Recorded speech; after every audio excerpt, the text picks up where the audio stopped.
ताज़ा तरीन वीडियोस के लिए चैनल को सब्सक्राइब करके बेल आइकन और ऑल नोटिफिकेशन पर क्लिक करें ताकि आपको मिले हर अपडेट सबसे पहले।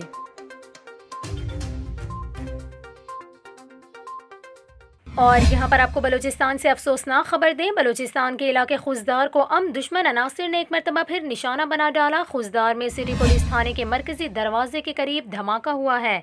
धमाके की आवाज़ दूर दूर तक सुनी गई है। आपको बताएं, खुजदार में सिटी पुलिस थाने के मरकजी दरवाजे के करीब मोटरसाइकिल में धमाका होने की इत्तलात मौसूल हुई। धमाके की इत्तला मौसूल होते ही पुलिस जाए वक़ुआ पर पहुंच गई। पुलिस ने जाए वक़ुआ का जायज़ा लिया और शवाहिद भी इकट्ठे किए हैं। पुलिस की जानिब से जारी बयान में कहा गया है कि मोटरसाइकिल में होने वाले धमाके से किसी जानी नुकसान की इत्तलात नहीं मिली। आपको यहाँ ये भी बताएं, धमाके की नोयत के हवाले से अभी कुछ मालूम नहीं हो सका। पुलिस के मुताबिक धमाके में इस्तेमाल होने वाला बारूदी मवाद मोटरसाइकिल में नस्ब किया गया था, जबकि धमाके के हवाले से तहकीकात का आगाज़ कर दिया गया है।